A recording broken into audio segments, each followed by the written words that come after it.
اس نے قسم کھا کر، مالک ہو کر قسم کھا کر قرآن مجید میں یہ ارشاد فرمایا کہ انسان خسارے میں ہے، انسان گھاٹے میں ہے۔ پھر خود فرمایا اِلَّا الَّذِينَ، سوائے ان چند تھوڑے لوگوں کے۔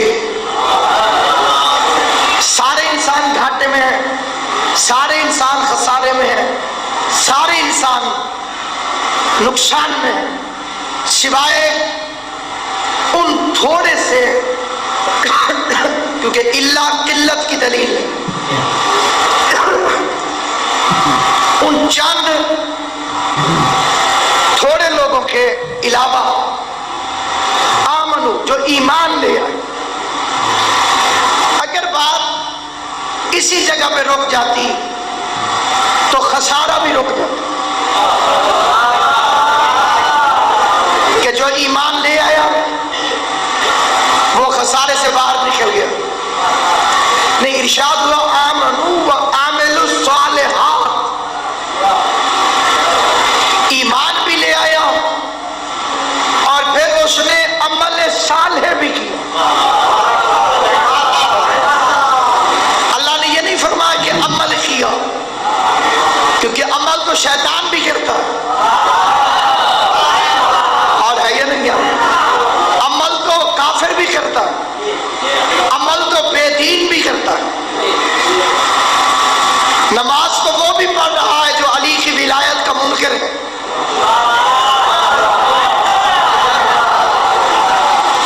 اپنے آپ کو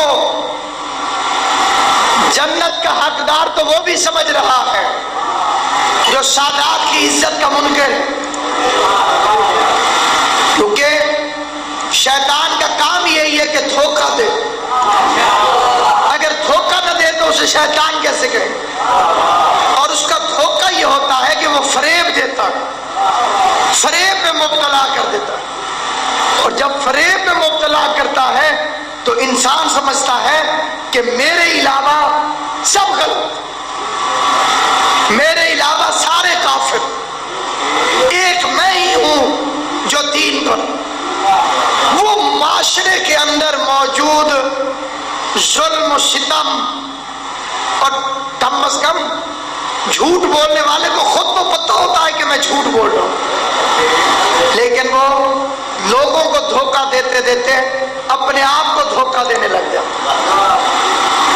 دین مبین کو، اسلام ایک بہترین مذہب ہے اگر کوئی اس پر عمل کرے۔ اسلام کے ساتھ سب سے بڑا دھوکہ اور فراڈ یہ ہوا کہ اس پر عمل کرنے والوں نے بھی، دعویٰ کرنے والوں نے بھی اسے اپنایا ہی نہیں۔ میں ہوں کہ آپ، ہمارے پاس ضرورت جتنا دین، جتنے سے ہمارا گزارا ہو جائے۔ حضرت جابر ابن عبداللہ الانصاری رحمۃ اللہ علیہ، یہ کائنات کی وہ عظیم ترین ہستی ہے کہ جس نے آل محمد کی غلامی بھی کی اور حدیث کسا جیسی بات کا راوی بھی بنا۔ کس رتبے کا مالک ہوگا وہ غیر اہل بیت مرد کہ جیسے فاطمہ اپنے گھر کی بات کر رہی تھی،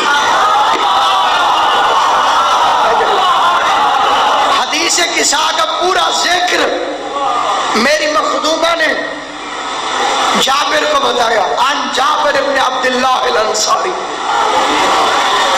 حدیث کسا کی روایت جو شروع ہوتی ہے وہ حضرت جابر سے ہوتی ہے۔ امام حسین کا پہلا زوار، امام حسین کی قبر کا پہلا مجاور